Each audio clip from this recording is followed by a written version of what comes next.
नमस्कार मित्रांनो, study first MPSCच्या या यूट्यूब चॅनलवर तुम्हा सर्वांचं मनापासून स्वागत आहे। तर मित्रांनो, या लेक्चरमध्ये आपण भारतीय राज्यघटनेची ठळक वैशिष्ट्ये अभ्यासणार आहोत।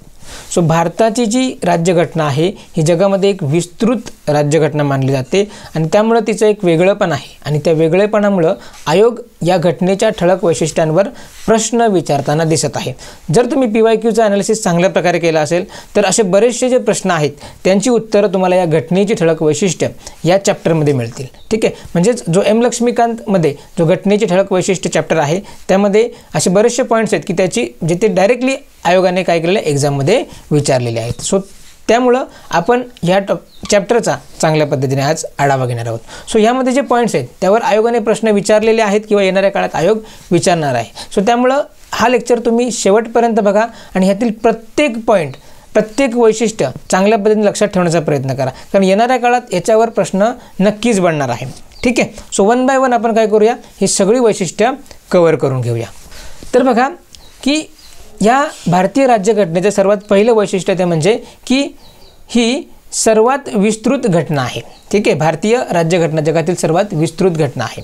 सो या ठिकाणी आपल्याला अभ्यासायचं आहे की राज्यघटनांचं जे वर्गीकरण आहे ते कशा पद्धतीने केलेलं आहे। तर बघा की लिखित राज्यघटना आणि अलिखित राज्यघटना, ठीक आहे, असं वर्गीकरण केलं जातं। मग लिखित राज्यघटनेचं उदाहरण काय आहे, तर अमेरिकेची जी राज्यघटना आहे ती लिखित राज्यघटना आहे आणि जी ब्रिटनची राज्यघटना आहे ती अलिखित राज्यघटना आहे आणि त्यामुळं भारतीय राज्यघटना जी आहे ही लिखित घटना आहे, हे आपल्याला लक्षात ठेवायचं। ठीक आहे, मग जेव्हा भारतीय राज्यघटनेचा स्वीकार झाला म्हणजे 26 नोव्हेंबर 1949ला, सो त्यावेळी या घटनेचं स्वरूप जर आपण बघितलं तर घटनेमध्ये एक सरनामा होता, त्यानंतर ही जी 395 कलमे आहेत ती 22 भागांमध्ये विभागली होती।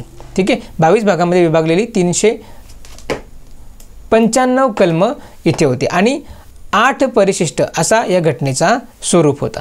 त्यानंतर जर रिसेंटली बघितलं सध्याचं स्वरूप M लक्ष्मीकांतची 7th एडिशननुसार, ठीक आहे, सो यामध्ये सरनामा आहे, त्यानंतर 25 भागात म्हणजे आधी 22 होते आता 25 भागात विभागलेली जवळजवळ 470 कलमे आणि 12 परिशिष्टे आहेत। ठीक आहे, मग बघा वेगवेगळ्या घटना दुरुस्त्या झाल्या त्यामुळं या घटनेमध्ये काही भाग ॲड करण्यात आले आणि कलमेसुद्धा ॲड करण्यात आले आणि परिशिष्टेसुद्धा ॲड करण्यात आली। ठीक आहे, तर मग आपण बघूया की ही जी भारताची जी घटना आहे ती विस्तृत घटना आहे, तर त्या घटनेची अवाढव्य असण्याची कारणं कोणती, कारण कधी कधी आयोग आहे ना या कारणांवर सुद्धा प्रश्न विचारू शकतो। म्हणजे खालीलपैकी कोणती म्हणजे घटनेचे अवाढव्य असण्याची कारणे आहेत। ठीक आहे, मग त्यामध्ये आपण बघू शकतो की देशाची प्रचंड आकार व विविधता, देशाचा प्रचंड आकार व विविधता हा एक कारण आहे। त्यानंतर 1935च्या भारत सरकारच्या कायद्याचा प्रभाव हे ह्याच्यामध्ये अवाढव्य असण्याचं एक कारण आहे।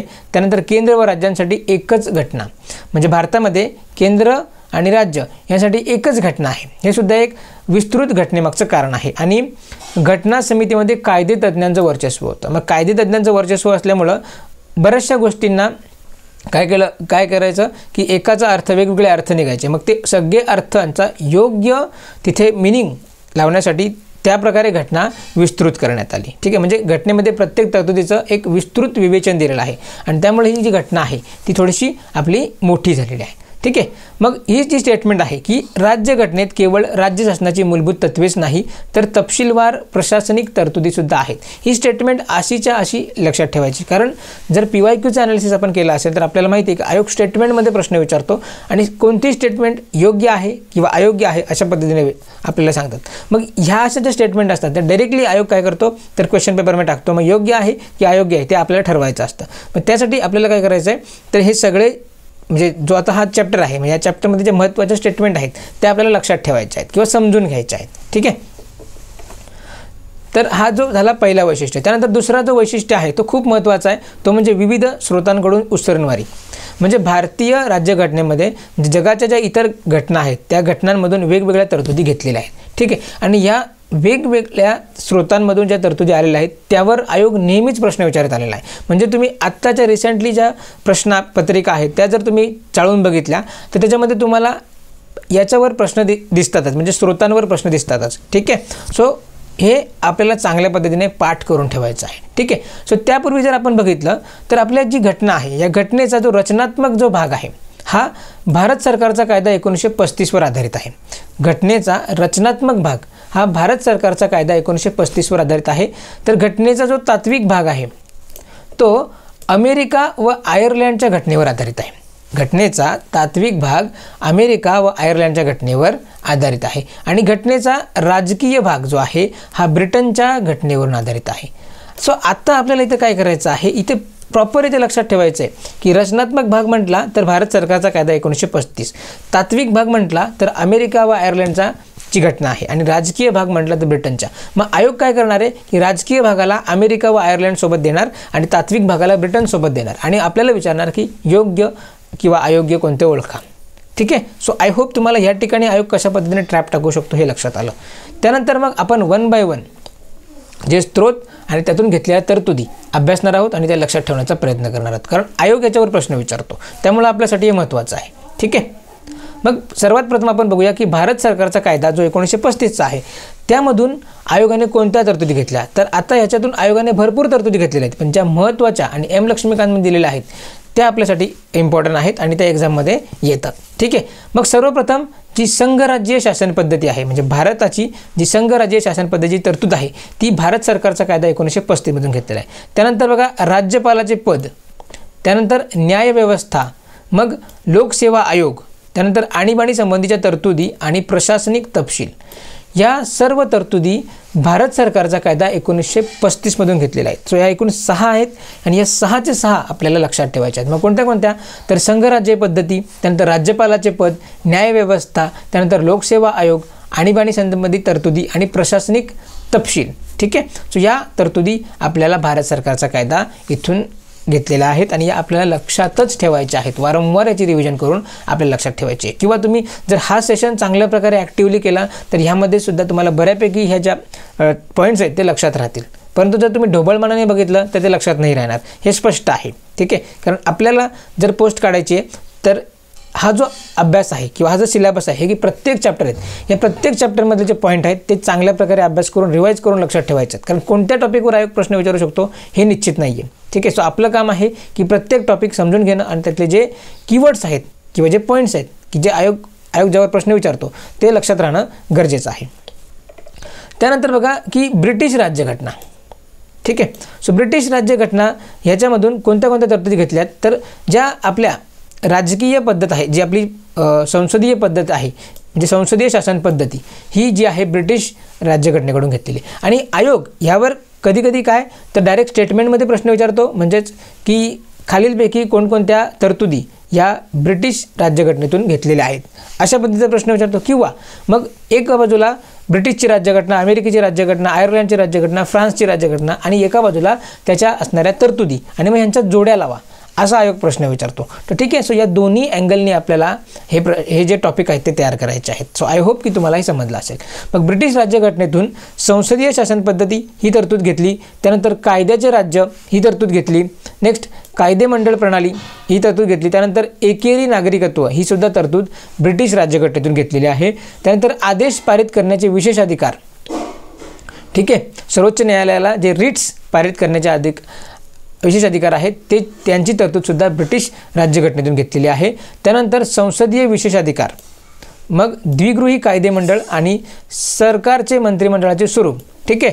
तर ह्या ज्या सर्व तरतुदी आहेत या ब्रिटिश राज्यघटनेतून घेतलेल्या आहेत. सो बघा, जे म्हणजे भारतीय शासन पद्धती आहे त्याच्यावर ब्रिटिश राज्यघटनेचा सुद्धा प्रभाव आहे, कारण स्वातंत्र्यापूर्वी ब्रिटिशांचंच भारतावर राज्य होतं, त्यामुळं बऱ्याचशा ज्या प्रशासनिक तरतुदी आहेत त्या ब्रिटिश राज्यघटनेतून सुद्धा घेतलेल्या आहेत. ठीक आहे. त्यानंतर आपण बघूया की अमेरिकेची राज्यघटना. ठीक आहे. मग अमेरिकेच्या राज्यघटनेतून भारताने कोणत्या कोणत्या तरतुदी घेतल्या, तर मूलभूत अधिकार ही सर्वात महत्त्वाची तरतूद.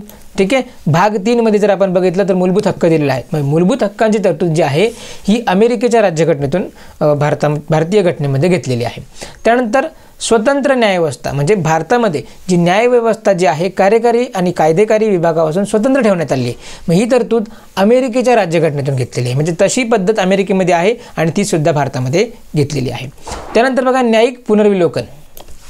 न्यायिक पुनर्विलोकनाची तरतूद जी आहे ती सुद्धा अमेरिकेच्या राज्यघटनेतून घेतलेली आहे. म्हणजे जर संसदेने कायदे जे केले असतील ते घटनेच्या विरोधी असतील, त्या घटनेच्या विरोधी ठरवून ते बाद करण्याचा हक्क जो सर्वोच्च न्यायालय आहे, ठीक आहे, त्याला आपण न्यायिक पुनर्विलोकन म्हणतो. किंवा मग जी सर्वोच्च न्यायालय जे असतं ते त्यांनी दिलेले जे खटले असतात किंवा निर्णय असतात त्यांचं काय करतात, पुनर्विचार करू शकतात. ठीक आहे. सो ही जी तरतूद आहे ही अमेरिकेच्या राज्यघटनेतून घेतलेली आहे. त्यानंतर राष्ट्रपतीवर महाभियोग आणि सर्वोच्च न्यायालयाचा व उच्च न्यायालयाच्या न्यायाधीशांची पदच्युती आणि उपराष्ट्रपती ह्या सगळ्या तरतुदी अमेरिकेच्या राज्यघटनेतून घेतलेल्या आहेत. कोणत्या कोणत्या तर मूलभूत अधिकार, त्यानंतर स्वतंत्र न्यायव्यवस्था, न्यायिक पुनर्विलोकन, राष्ट्रपती विरुद्ध महाभियोग, त्यानंतर सर्वोच्च न्यायालय आणि उच्च न्यायालयाचे न्यायाधीश आहेत त्यांची पदच्युती आणि उपराष्ट्रपतीपद ह्या सर्व तरतुदी अमेरिकेच्या राज्यघटनेतून घेतलेल्या आहेत. ठीक आहे. त्यानंतर आपण नेक्स्ट बघितलं तर जी आयर्लंडची घटना आहे, आयर्लंडच्या घटनेमधून भारतीय राज्यघटनेमध्ये राज्य धोरणाची मार्गदर्शक तत्त्वे ही महत्त्वपूर्ण तरतूद घेतली. ठीक आहे. जर आपण बघितलं घटनेतील भाग 4 मध्ये राज्य धोरणाची मार्गदर्शक तत्त्वे दिलेली आहेत. ठीक. त्यानंतर राज्यसभेत सदस्य नामनिर्देशित करणे ही जी तरतूद आहे ही सुद्धा आयर्लंडच्या घटनेतून घेतलेली आहे आणि राष्ट्रपतीच्या निवडणुकीची पद्धत ही सुद्धा आयर्लंडच्या घटनेतून घेतलेली आहे. ठीक आहे. तर ह्या 3 तरतुदी ह्या आयर्लंडच्या घटनेतून आलेल्या आहेत हे लक्षात ठेवायचं.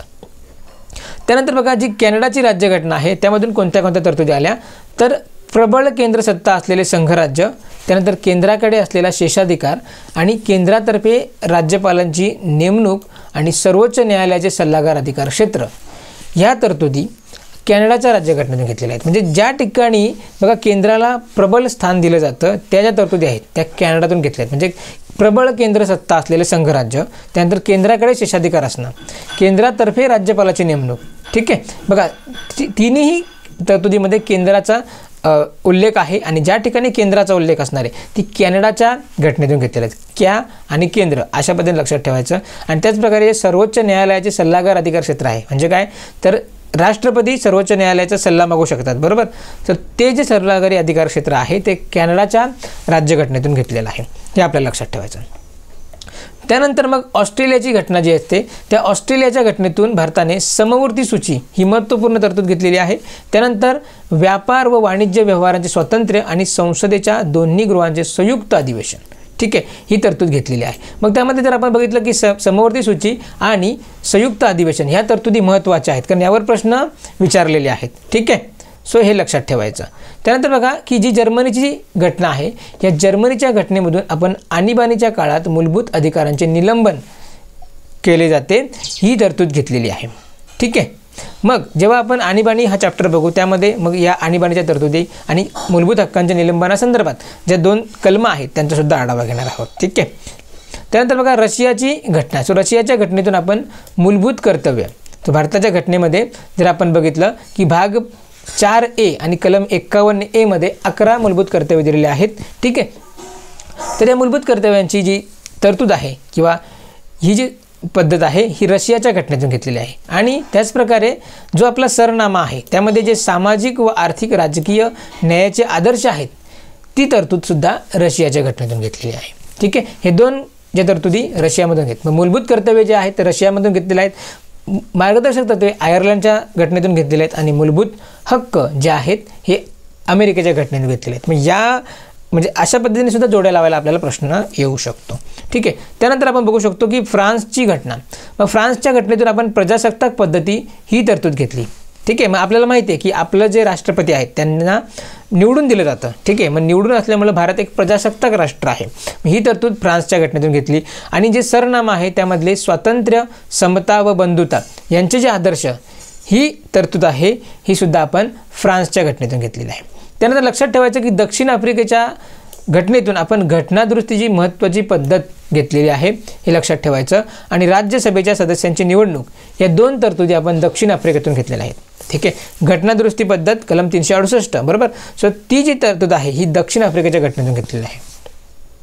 त्यानंतर जपानच्या राज्यघटनेतून आपण कायद्याने स्थापित प्रक्रिया ही तरतूद घेतलेली आहे.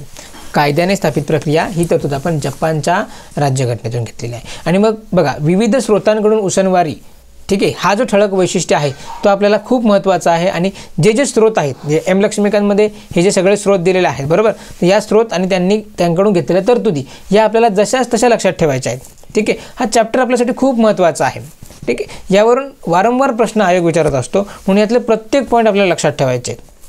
सो आपण आता हे स्रोत बघितले. त्यानंतर जो तिसरा जो महत्त्वाचा वैशिष्ट्य आहे तो म्हणजे की भारतीय राज्यघटना ही परिदृढता आणि परिवर्तनीयता यांचा समन्वय आहे. म्हणजे परिदृढता म्हणजे काय तर ताठरपणा, म्हणजे भारतीय राज्यघटना म्हणजे बदल करण्यासाठी काही बाबतीत कठीण म्हणजे काय की जी प्रक्रिया आहे ती कठीण आहे आणि काही बाबतींमध्ये बदल करण्यासाठी जी प्रक्रिया आहे ती अतिशय सोपी आहे. म्हणून भारतीय राज्यघटना ही परिदृढता आणि परिवर्तनीयता यांचा एक समन्वय साधलेली आहे.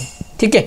मग आज जर आपण बघितलं तर अमेरिकेची जी घटना आहे ही खूप ताठर घटना आहे. म्हणजे त्यामधील तरतुदी बदल करण्यासाठी खूप कठीण प्रक्रिया आहे. तर त्याचप्रकारे ब्रिटनची जी घटना आहे ती अतिशय लवचिक घटना आहे. कारण आपल्याला माहिती आहे ब्रिटनची घटना म्हणजे अलिखित आहे, असा विशेष एक दस्तावेज नाही आहे, त्यामुळे त्यात बदल करणे खूप सोपं आहे.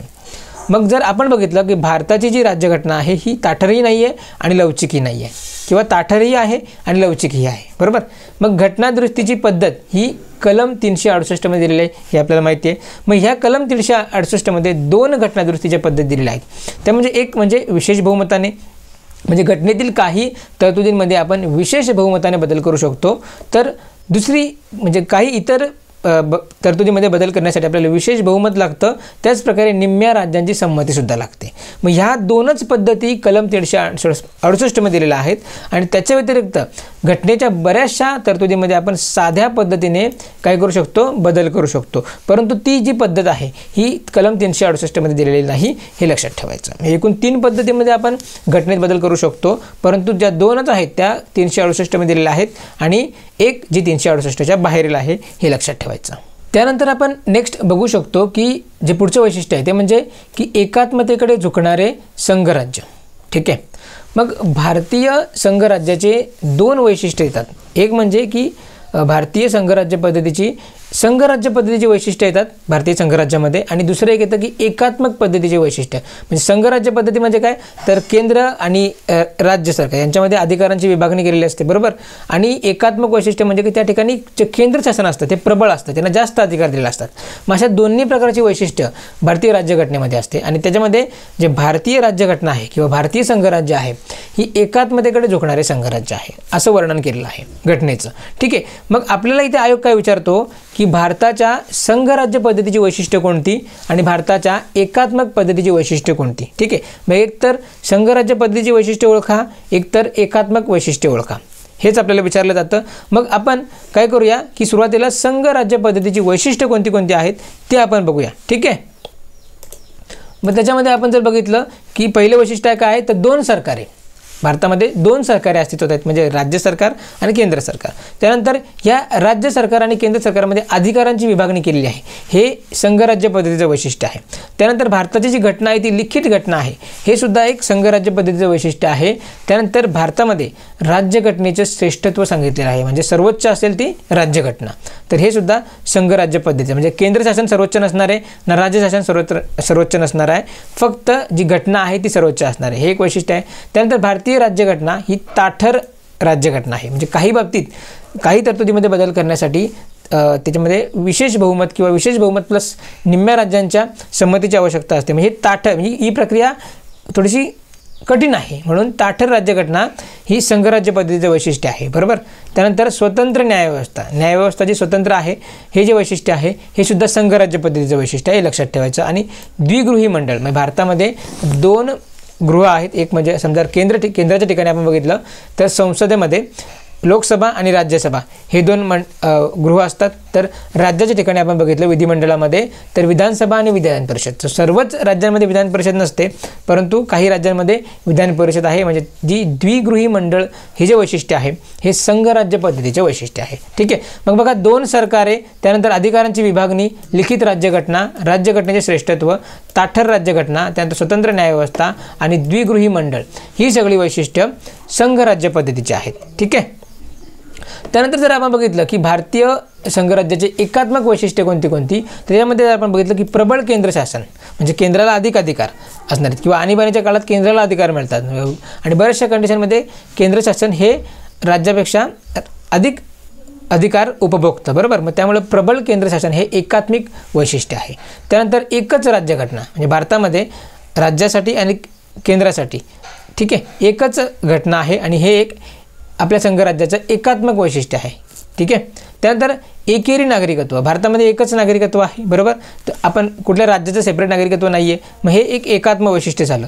त्यानंतर बघा लवचिक राज्यघटना, जसं ताठर राज्यघटना हे संघराज्य पद्धतीचं वैशिष्ट्य झालं, तसं लवचिक राज्यघटना हे एकात्मक पद्धतीचं वैशिष्ट्य झालं. का तर मग जे केंद्र शासन आहे ते साध्या बहुमताने बऱ्याचशा घटनेच्या तरतुदीमध्ये बदल करू शकतो, ठीक आहे, म्हणून ते एकात्मिक वैशिष्ट्य झालं. त्यानंतर बघा एकात्मिक न्यायव्यवस्था आहे. जसं भारतामध्ये केंद्र आणि राज्यांमध्ये अधिकारांची विभागणी केलेली आहे, तशी न्यायव्यवस्थेमध्ये अधिकारांची विभागणी केलेली नाही, बरोबर. मग न्यायव्यवस्था ही एकात्मिक ठेवलेली आहे आणि हे एकात्मक वैशिष्ट्य आहे. त्यानंतर बघा केंद्रातर्फे राज्यपालाची नियुक्ती, ठीक आहे. मग जरी राज्यपाल हा राज्याच्या ठिकाणी किंवा राज्याचा प्रमुख असतो, ठीक आहे, परंतु त्याची नेमणूक ही केंद्रातर्फे केली जाते, म्हणजे हे एकात्मक पद्धतीचं वैशिष्ट्य आहे. आणि अखिल भारतीय सेवा म्हणजे संपूर्ण देशासाठी एकच सेवा, हे सुद्धा एकात्मक पद्धतीचं वैशिष्ट्य आहे. आणि आणीबाणीच्या तरतुदी, या सगळ्या तरतुदी एकात्मक वैशिष्ट्य दाखवतात. मग आयोग आपल्याला काय विचारतो तर संघराज्यात्मक वैशिष्ट्य ओळखा आणि एकात्मक वैशिष्ट्य ओळखा, अशाच पद्धतीने इथे प्रश्न फॉर्म होतो. सो ह्या दृष्टीने आपल्याला ही लक्षात ठेवायची आहे. त्यानंतर बघा ही स्टेटमेंट की राज्यघटनेमध्ये कुठेच संघराज्य ही संज्ञा वापरलेली नाही. राज्यघटनेमध्ये कुठेच संघराज्य ही संज्ञा वापरलेली नाही, हे लक्षात ठेवायचं. मग जर आयोगाने असा स्टेटमेंट दिला की संघराज्य ही संज्ञा राज्यघटनेमध्ये वापरलेली आहे आणि योग्य की अयोग्य ओळखा, तर ती अयोग्य ठरवायची, ठीक आहे. आय होप तुम्हाला लक्षात आलं. मग त्यामुळं घटनेत जर संघराज्य ही संज्ञा कुठेही वापरली नाही तर याचे दोन अर्थ व्यक्त होतात. पहिला म्हणजे भारतीय संघराज्य राज्यातील कराराप्रमाणे बनलेलं नाही, म्हणजे जसं अमेरिका हे राज्य वेगवेगळी राज्य एकत्र येऊन त्यांच्यात करार होऊन बनलेलं आहे, तसं भारतीय संघराज्य राज्यातील कराराप्रमाणे बनलेलं नाही आणि कोणत्याही राज्याला संघराज्यातून वेगळे होण्याचा अधिकार नाही. म्हणजे प्रत्येक राज्याला भारतीय संघामध्ये राहूनच आपलं कार्य पार पाडावे लागतील, त्यांना भारतीय संघापासून वेगळं होण्याची अधिकार नाही आहेत, ठीक आहे. सो अशा पद्धतीने हे लक्षात ठेवायचं. मग आपण इथे वर्णन लक्षात ठेवायचं की भारत हा भंजक राज्यांचा अभंजक संघ आहे. म्हणजे भारतामध्ये केंद्र राज्यांच्या सीमा क्षेत्र त्यांचं नाव यांच्यामध्ये बदल करू शकतो, परंतु जो संघराज्य आहे तो काय आहे आपला अखंड राहील, बरोबर. पण राज्य जे आहे ती भारताच्या जी टेरिटोरी आहे किंवा भारताचे क्षेत्र आहे ते बदल करू शकत नाही, म्हणून भारत हा भंजक राज्यांचा अभंजक संघ आहे.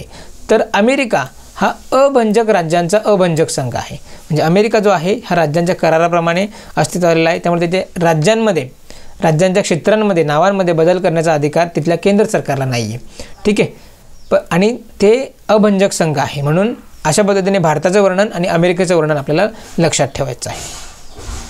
त्यानंतर बघा महत्त्वाचा पॉईंट म्हणजे ही राज्यघटना आहे, ह्याबद्दल जी मतं आहेत, ठीक आहे, यावर प्रश्न विचारला जातो, ठीक आहे. मग काही जे घटनातज्ञ होते त्यांनी आपल्या भारतीय राज्यघटनेबद्दल काही किंवा भारतीय संघराज्याबद्दल काही मतं व्यक्त केली आहेत.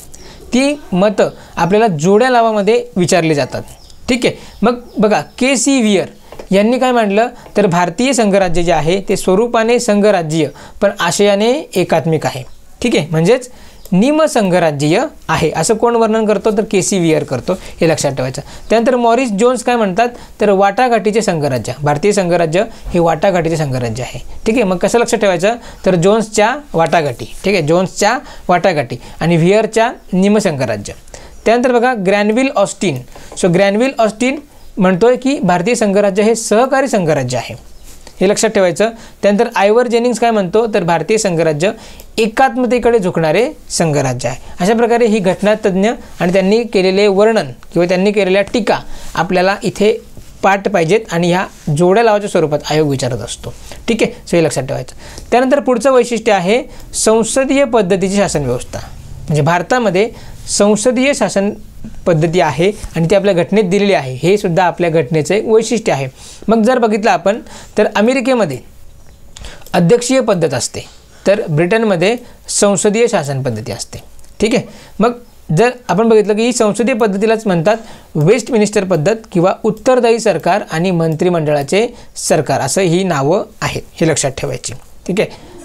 मग बघा तर आता संसदीय आणि अध्यक्षीय पद्धतीमध्ये फरक का आहे तर संसदीय शासन पद्धतीमध्ये जे कार्यकारी मंडळ असतं ते संसदेला जबाबदार असतं, ठीक आहे. तर अध्यक्षीय पद्धतीमध्ये जे कार्यकारी मंडळ आहे ते तेथील जे कायदेमंडळ आहे त्याला जबाबदार नसतं. हा यांच्यातला फरक आहे. ठीक आहे, हे लक्षात ठेवायचं. मग भारताच्या संसदीय शासन पद्धतीची वैशिष्ट्ये काय आहेत ते आपण बघूया. मग याच्यामध्ये भारत नाममात्र आणि प्रत्यक्ष कार्यकारी विभागाचे अस्तित्व आहे. भारतामध्ये नाममात्र म्हणजे राष्ट्रपती आणि प्रत्यक्ष कार्यकारी विभाग म्हणजे प्रधानमंत्री आणि मंत्रिमंडळ. त्यानंतर भारतामध्ये बहुमत असलेल्या पक्षाची राजवट असते. हे एक संसदीय शासन व्यवस्थेचे वैशिष्ट्य आहे. त्यानंतर बघा, कार्यकारी विभाग संयुक्तरित्या विधिमंडळाला उत्तरदायी असतो. भारताचा कार्यकारी विभाग जो आहे हा संयुक्तरित्या विधिमंडळाला उत्तरदायी असतो आणि मंत्री हे विधिमंडळाचे सदस्य असणे हे एक संसदीय शासन पद्धतीचे वैशिष्ट्य आहे. त्यानंतर पंतप्रधान किंवा मुख्यमंत्री यांचं नेतृत्व असतं आणि कनिष्ठ गृहाचे येथे विसर्जन होते. भारतीय शासन पद्धतीमध्ये किंवा संसदीय शासन पद्धतीमध्ये कनिष्ठ गृह म्हणजेच संसदेमध्ये लोकसभा आणि विधिमंडळामध्ये किंवा राज्य विधिमंडळामध्ये विधानसभा यांचं दर 5 वर्षांनी काय केलं तर विसर्जन केलं, नवीन लोकसभा किंवा विधानसभा स्थापित केली जाते. तर हे एक म्हणजे ही सर्व भारतीय संसदीय शासन पद्धतीचे वैशिष्ट्य आहेत. आणि अशीच्या अशी आपल्याला आयोग खालीलपैकी कोणती भारतीय संसदीय शासन पद्धतीची वैशिष्ट्ये आहेत ते ओळखा आणि काही वाक्य चेंजेस करून देऊ शकतात. ठीक आहे. सो ह्या ठिकाणी हे सगळे स्टेटमेंट आपल्याला चांगल्या प्रकारे लक्षात घ्यायचे आणि ते एक्झामसाठी चांगल्या प्रकारे ते प्रिपेअर करून ठेवायचे. त्यानंतर बघा, भारताची संसदीय पद्धत आणि ब्रिटिश संसदीय पद्धत यामध्ये मूलभूत फरक आहे. आता संसदीय शासन पद्धती ही जी तरतूद आहे ही आपण ब्रिटिशकडून घेतलेली आहे, बरोबर.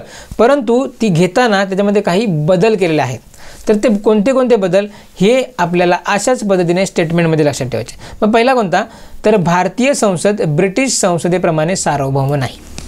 म्हणजे ब्रिटिश संसद जी आहे ही त्यातील त्यांच्या अलिखित घटनेमधील कोणत्याही तरतुदीमध्ये बदल करू शकते. ठीक आहे. आणि त्यावर कुठलाही कंट्रोल नाही आहे, म्हणजे तिथल्या न्यायालयाचा कंट्रोल नाही आहे. परंतु असं भारतामध्ये नाही आहे. भारताच्या संसदेने जे कायदे केले आणि जर ते घटनेच्या विरोधी असतील तर ते रद्द करण्याचा अधिकार सर्वोच्च न्यायालयाला दिलेला आहे. हे लक्षात ठेवायचं. म्हणून हा यांच्यातला मूलभूत फरक आहे. त्यानंतर भारताचा जो राष्ट्रप्रमुख आहे म्हणजे राष्ट्रपती हा निवडलेला असतो, म्हणजे त्यांचं निवडणूक होते. परंतु ब्रिटनचा राष्ट्रप्रमुख हा वंश परंपरेने बनतो. हा भारतीय संसदीय पद्धत आणि ब्रिटिश संसदीय पद्धत यामधला मूलभूत फरक हे 2 आहेत, हे लक्षात ठेवायचे. ठीक आहे. त्यानंतर पुढचं वैशिष्ट्य जे आहे संसदेचे सार्वभौमत्व आणि न्यायव्यवस्थेचे श्रेष्ठत्व यांचा समन्वय भारतीय राज्यघटनेने बरोबर घातलेला आहे. मग बघा, जर संसदेचे सार्वभौमत्व हे जे तत्व आहे हे ब्रिटनच्या घटनेशी निगडित आहे आणि न्यायव्यवस्थेचे श्रेष्ठत्व हे तत्व आहे अमेरिकेच्या घटनेशी निगडित आहे. मग भारतामध्ये कायदे करण्यासाठी संसद सार्वभौम आहे, परंतु तेच कायदे घटनेच्या विरोधी असल्यामुळं रद्द ठरवण्यासाठी न्यायव्यवस्थासुद्धा तेवढी श्रेष्ठ आहे. ठीक आहे. आणि या दोघांचं काय समन्वयावर भारतीय संसदीय शासन पद्धती चालत असते, हे लक्षात ठेवायचं. ठीक आहे. मग बघा, इथे ही जी स्टेटमेंट आहे ही चांगल्या प्रकारे लक्षात ठेवायची की भारताच्या सर्वोच्च न्यायालयाची न्यायालयीन पुनर्विलोकनाची व्याप्ती अमेरिकेतील न्यायालयीन पुनर्विलोकनाच्या व्याप्तीपेक्षा कमी आहे. ठीक आहे. मग जर आयोगाने ही स्टेटमेंट दिली आणि आयोगाला ट्रॅप टाकायचा आहे, म्हणजे आयोगाला विचारायचं आहे की खालीलपैकी कोणतं स्टेटमेंट योग्य आहे किंवा अयोग्य आहे ते ओळखा, तर ह्या ठिकाणी ही जे कमी हा शब्द आहे या ठिकाणी व्याप्ती जास्त आहे असं आयोग टाकू शकतो. किंवा अजून काय टाकू शकतो की भारताच्या सर्वोच्च न्यायालयाची वाक्य, बरोबर. आपल्याला माहिती इथे कमी आहे हा शब्द, परंतु भारताच्या सर्वोच्च न्यायालयाच्या ठिकाणी इथे अमेरिकेच्या सर्वोच्च न्यायालयाची न्यायालयीन पुनर्विलोकनाची व्याप्ती भारताच्या सर्वोच्च न्यायालयीन पुनर्विलोकनाच्या व्याप्तीपेक्षा कमी आहे अशी जरी स्टेटमेंट बनवली तरी ती स्टेटमेंट चुकीची आहे. कारण व्याप्ती जास्त कोणाची आहे अमेरिकन न्यायालयाची. ठीक आहे. सो अशा पद्धतीने आपल्याला विचार करून ठेवणं गरजेचं आहे. आणि याचं कारण दिलेलं आहे. बघा, कारण काय आहे तर अमेरिकेच्या घटनेत कायद्याची योग्य प्रक्रिया असा उल्लेख आहे, तर भारताच्या घटनेत कायद्याने स्थापित झालेली प्रक्रिया असा उल्लेख आहे. आणि कायद्याने स्थापित झालेली प्रक्रिया जी आहे हे आपण जपानच्या घटनेतून घेतलेलं तरतूद आहे, हे सुद्धा विसरू नका, बरोबर.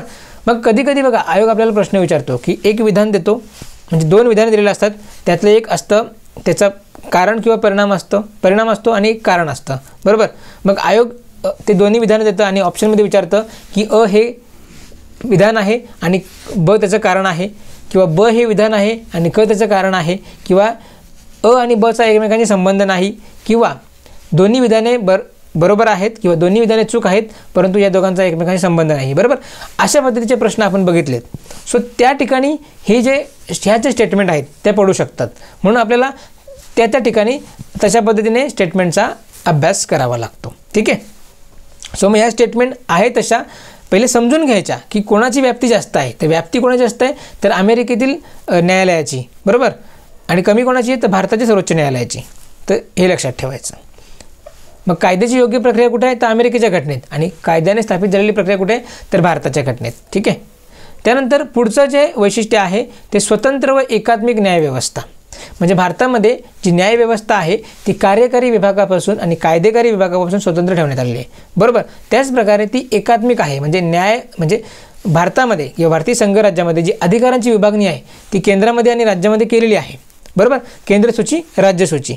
परंतु न्यायव्यवस्थेमध्ये अधिकारांची विभागणी केलेली नाही, त्याचे स्तर केलेले आहेत. म्हणजे सर्वोच्च स्तरी सर्वोच्च न्यायालय, मधल्या स्तरी उच्च न्यायालय आणि कनिष्ठ स्तरी कनिष्ठ न्यायव्यवस्था असे स्तर केलेले आहेत, परंतु अधिकाराची विभागणी केलेली नाही. तर सगळ्या न्यायव्यवस्थेवर कंट्रोल कोणाचा असतो तर सर्वोच्च न्यायालयाचा असतो. हे एक आपल्या घटनेचं ठळक वैशिष्ट्य आहे. त्यानंतर बघा पुढचं वैशिष्ट्य आहे मूलभूत हक्क. तर आपण बघितलं की भारताच्या घटनेच्या भाग 3 मध्ये मूलभूत हक्क दिलेले आहेत. मग ही जी मूलभूत हक्क हे सुद्धा आपल्या घटनेचं एक वैशिष्ट्य आहे. मग ह्या मूलभूत हक्कांचं उद्दिष्ट काय तर राजकीय लोकशाहीच्या संकल्पनेला चालना देणं हे मूलभूत हक्कांचं वैशिष्ट्य आहे किंवा उद्दिष्ट आहे. आणि कर्तव्य काय आहेत मूलभूत हक्कांचं तर कार्यकारी विभागाची जुलूमशाही, कायदे मंडळाची मनमानी, कायदे यांच्यावर मर्यादा घालणं. म्हणजेच काय तर जेव्हा कार्यकारी विभागाने अशी एखादी तरतूद केली किंवा एखादी योजना आणली किंवा कायदे मंडळाने एखादी कायदा केला, त्याने जर नागरिकांच्या मूलभूत हक्कांवर परिणाम होत असेल किंवा ते मूलभूत हक्क हिरावून घेतले जात असतील तर ते सर्वोच्च न्यायालयाकडून पुन्हा मिळवण्याचा कलम 32 नुसार प्रत्येक नागरिकाला हक्क आहे, बरोबर. मग हे मूलभूत हक्कांचंच कर्तव्य काय म्हणजे मूलभूत हक्कांमधील कलम 32चंच कर्तव्य आहे की जर मूलभूत हक्कांचं उल्लंघन होत असेल तर कलम 32च्या अनुसार आपण सर्वोच्च न्यायालयामध्ये दाद मागू शकतो. ठीक आहे. हे मूलभूत हक्क आपला 8वं वैशिष्ट्य झालं. त्यानंतर राज्य धोरणाची मार्गदर्शक तत्वे घटनेच्या भाग 4 मध्ये दिलेली मार्गदर्शक तत्वे आहेत, बरोबर. आयर्लंडच्या घटनेमधून घेतलेली ही तरतूद आहे आणि हे आपल्या राज्यघटनेचं एक महत्त्वाचं वैशिष्ट्य आहे. मग या राज्य धोरणाच्या मार्गदर्शक तत्वांचं उद्दिष्ट काय तर सामाजिक आर्थिक लोकशाहीच्या आदर्शांना चालना देणे हे याचं उद्दिष्ट आहे. त्यानंतर पुढचं वैशिष्ट्य आहे मूलभूत कर्तव्य. ठीक आहे. बघा तर इथे लक्षात ठेवायचं की मूळ राज्यघटनेत मूलभूत कर्तव्याचा समावेश नव्हता. मग कधी झाला तर स्वर्णसिंह समितीच्या शिफारशीनुसार 42व्या घटनादुरुस्ती 1976 नुसार घटनेमध्ये भाग 4A समावेश करण्यात आला आणि त्याच्यामध्ये कलम 51A हे एकच कलम टाकण्यात आलं आणि त्याच्यात 11 मूलभूत कर्तव्यांचा समावेश आहे. म्हणजे सुरुवातीला 42व्या घटनादुरुस्तीने 10 मूलभूत कर्तव्यांचा समावेश करण्यात आला आणि 86व्या घटनादुरुस्तीने 11वा मूलभूत कर्तव्यांचा समावेश करण्यात आला. हे गोष्टी आपल्याला माहिती पाहिजेत. ठीक आहे. मग पुढचं आहे धर्मनिरपेक्ष राष्ट्र. भारत हे एक धर्मनिरपेक्ष राष्ट्र आहे आणि रिसेंटली गट क ची जी मुख्य परीक्षा झाली त्यामध्ये धर्मनिरपेक्ष राष्ट्रावर जो प्रश्न आला होता तो इथूनच घेतला होता. ठीक आहे. म्हणजे काय होता की खालीलपैकी कोणत्या तरतुदी भारताच्या धर्मनिरपेक्ष राष्ट्राच्या स्वरूप व्यक्त करतात. ठीक आहे. या तरतुदी आपण इथे मांडलेल्या आहेत आणि या आपण म्हणतो की एम लक्ष्मीकांतमधून जशाच्या तशा घेतल्या होत्या. ठीक आहे. सो भारत हे धर्मनिरपेक्ष राष्ट्र आहे असे घटनेत म्हटलेलं आहे. ही स्टेटमेंट सर्वप्रथम लक्षात ठेवायची. आपण बघितलं की संघराज्य ही संज्ञा घटनेमध्ये मेन्शन केलेली नाही परंतु धर्मनिरपेक्ष राष्ट्र आहे असे घटनेत म्हटलेलं आहे. मग अशा कोणत्या तरतुदी आहेत की भारताच्या धर्मनिरपेक्ष स्वरूप व्यक्त करतात, बरोबर. मग त्याच्यामध्ये बघा की 42व्या घटनादुरुस्ती 1976 नुसार घटनेच्या सरनाम्यामध्ये धर्मनिरपेक्ष या संज्ञेचा समावेश करण्यात आला. त्यानंतर बघा सरनाम्यामध्ये भारताच्या नागरिकांना विश्वास, श्रद्धा, उपासनेचे स्वातंत्र्य दिलेले आहे. हे सुद्धा एक धर्मनिरपेक्ष स्वरूप व्यक्त करणारे वैशिष्ट्य आहे. त्यानंतर बघा जो आपल्याला भाग 3 आहे मूलभूत हक्क यामधले बरेचसे जे कलम आहेत ते भारताचे धर्मनिरपेक्ष स्वरूप व्यक्त करतं आणि या कलमांवर आणि आपण शकतो की कलम 44 सुद्धा त्या क्वेश्चनमध्ये ऑप्शनमध्ये होता. ठीक आहे. सो आणि याच्यातली कलम 30सुद्धा होता, 29सुद्धा होता आणि एक याच्या 25 आणि 28 मधल्यापैकी एक आहे. तर ही बघा आणि डायरेक्टली म्हणजेच इथूनच तो प्रश्न तयार झाला होता. ठीक आहे. म्हणून आपल्याला हा भारताची घटनेची ठळक वैशिष्ट्ये चॅप्टर आहे ना चांगल्या प्रकारे करून ठेवायचा आहे. एक ना एक प्रश्न यावर असतो. तर बघा की कलम 14. सो कलम 14 म्हणजे काय तर कायद्यापुढे समानता व कायद्याचे समान संरक्षण. तर जी आपण कलम पाठांतर सिरीज सुरू केलेली आहे बरोबर आणि त्यामध्ये आपण बरेचशा कलमांचा आढावा ऑलरेडी घेतलेला आहे. ठीक आहे. आणि काहींचा घ्यायचा आहे. तर ती जी कलमं आहेत ही कलमं आपल्याला चांगल्या पद्धतीने पाठ करा. ठीक आहे. एक्झाममध्ये सुद्धा कलमांवर सुद्धा प्रश्न येतात. ठीक आहे. मग बघा कलम 14 काय म्हणतो तर कायद्यापुढे समानता. या ठिकाणी पूर्ण कलम न देता आपण काय केले फक्त शॉर्ट त्याचे आपण कीवर्ड्स टाकलेले आहेत की जर तुम्ही ते लेक्चर केले असतील तर तुम्हाला ही कलम 14 म्हणजे काय हे लगेच लक्षात येईल. कलम 15 मध्ये काय म्हणतात की भेदभाव नाही. ठीक आहे. धर्म, वंश, जात, लिंग ठीक आहे या आधारावरून कोणत्याही नागरिकामध्ये भेदभाव केला जाणार नाही असं कलम 15 म्हणतो. मग हे सुद्धा एक धर्मनिरपेक्ष राष्ट्राचे स्वरूप व्यक्त करतं. त्यानंतर कलम 16 काय आहे की सार्वजनिक रोजगारामध्ये सर्वांना समान संधी. ठीक आहे. मग त्यानंतर आपण जर बघितलं कलम 25 ते कलम 28 हे धार्मिक स्वातंत्र्याबद्दलची कलमं आहेत. त्यामुळे ते सुद्धा धर्मनिरपेक्ष स्वरूप व्यक्त करतात. मग कलम 25 काय तर धर्माचे पालन व आचरण. ठीक आहे. कलम 26 काय म्हणतो की धर्माचे व्यवहार करणे बरोबर. त्यानंतर कलम 27 काय म्हणतो तर धर्म कर सक्ती नाही. म्हणजे काय की विशिष्ट धर्माच्या व्यवस्थापनासाठी कोणत्याही व्यक्तीवर कर देण्याची सक्ती केली जाणार नाही. हे कलम 27 मध्ये आपल्याला हक्क दिलेला आहे. त्यानंतर कलम 28 काय म्हणतो की शैक्षणिक संस्थांमध्ये उपासना सक्ती नाही. म्हणजे विशिष्ट धर्माच्या शैक्षणिक संस्थांमध्ये सक्तीने उपासनेला हजर राहण्यापासून जे स्वातंत्र्य दिलेलं आहे बरोबर ते लक्षात ठेवायचं आहे. त्यानंतर कलम 29 काय तर अल्पसंख्याकांचे हितसंबंध आणि कलम 30 अल्पसंख्याक शैक्षणिक संस्था आणि कलम 44 समान नागरी कायदा आणि ह्या सर्व 12च्या 12 तरतुदी या भारतीय राज्याचे धर्मनिरपेक्ष स्वरूप स्पष्ट करतात आणि ह्या 12च्या 12 तरतुदी आपल्यासाठी महत्त्वाच्या आहेत. ठीक आहे. सो आय होप की तुम्हाला यांचं इम्पॉर्टन्स समजला असेल आणि तुम्ही आता म्हणजे आता जर अभ्यास कराल किंवा करणार जेव्हा पण कराल म्हणजे आता तुम्ही अभ्यास करताना या सर्व तरतुदींचा किंवा ह्या पॉलिटीमधल्या जे पॉईंट्स आहेत त्यांचा एक्झाम ओरिएंटेड अभ्यास करायला सुरुवात कराल. ठीक आहे. त्यानंतर पुढचा जो महत्त्वाचा वैशिष्ट्य आहे तो म्हणजे सार्वत्रिक प्रौढ मताधिकार. तर बघा भारतामध्ये काय तर घटनेच्या अंमल चालू झाल्यापासूनच किंवा स्वीकृतीच्यापासूनच काय केलेलं आहे सर्वांना प्रौढ मताधिकाराचा अधिकार देण्यात आलेला आहे. मग ह्यामध्ये विशेष लक्षात ठेवायचं की 61वी घटनादुरुस्ती 1988 61वी घटनादुरुस्ती 1988 नुसार मतदानाचे वयोमर्यादा ही 1989 मध्ये 21 वरून 18 करण्यात आली. कधी तर 1989 मध्ये घटनादुरुस्ती कोणती 61वी घटनादुरुस्ती 1988 आणि 21 वरून किती करण्यात आले 18 करण्यात आले. तर या तिन्ही पॉईंटवर प्रश्न येऊ शकतो. ठीक आहे. सो आपण लक्षात ठेवायचं. त्यानंतर भारतामध्ये एकेरी नागरिकत्व आहे हे सुद्धा भारतीय राज्यघटनेचं एक मूलभूत वैशिष्ट्य आहे. ठीक आहे. मग जर अमेरिका बघितलं तर अमेरिकामध्ये जे राष्ट्राच्या ठिकाणी एक नागरिकत्व आणि राज्यांच्या ठिकाणी एक असं वेगळं नागरिकत्व आहे परंतु भारतामध्ये राज्य असो वा राष्ट्राच्या ठिकाण असो नागरिकत्व हे एकच आहे हे लक्षात ठेवायचं. त्यानंतर स्वतंत्र संस्था तर आपण बघू शकतो की जो निवडणूक आयोग आहे. ठीक आहे. निवडणूक आयोग त्यानंतर कॅग त्यानंतर UPSC. सो बघा UPSC यासारख्या ज्या संस्था आहेत या स्वतंत्र आहेत स्वायत्त आहेत.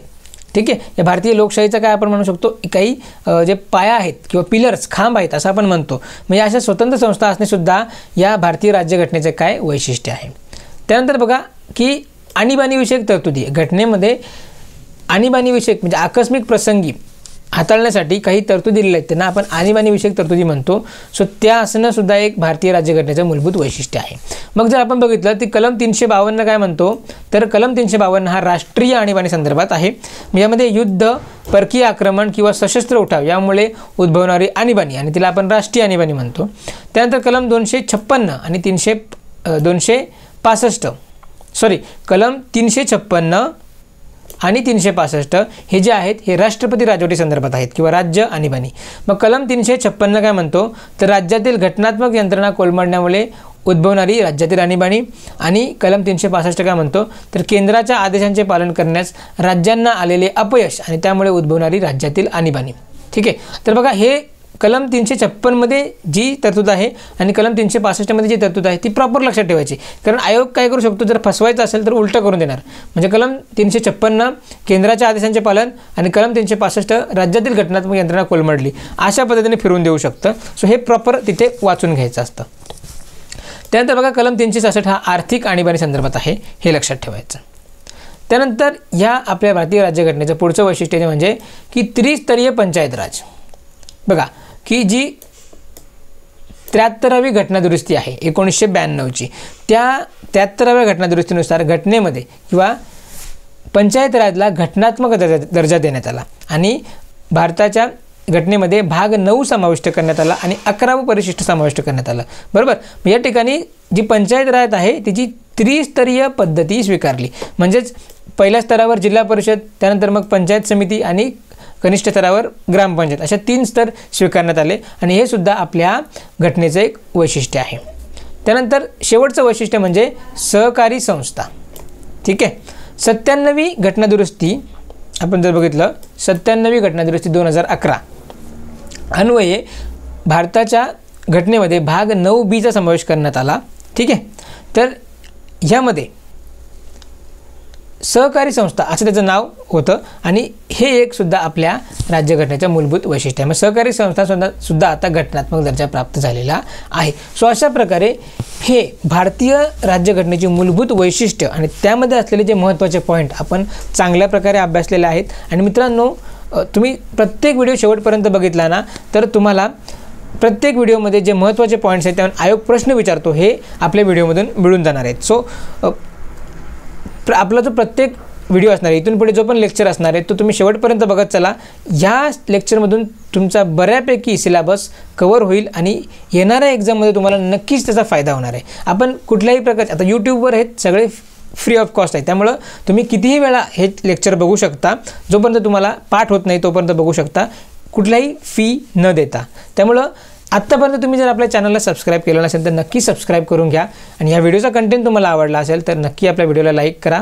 त्याचप्रकारे तुमच्या इतर मैत्रिणींनासुद्धा मित्रमैत्रिणींनासुद्धा शेअर करा, जेणेकरून ज्यांना कोणाला क्लास लावणं अफोर्ड नसेल परंतु ते आपल्या हे लेक्चर बघूनसुद्धा त्यांना हव्या असलेल्या पोस्टसाठी तयारी करू शकतात. सो नक्कीच आपल्या चॅनलला, आपल्या या व्हिडिओला इतरांपर्यंत शेअर करा.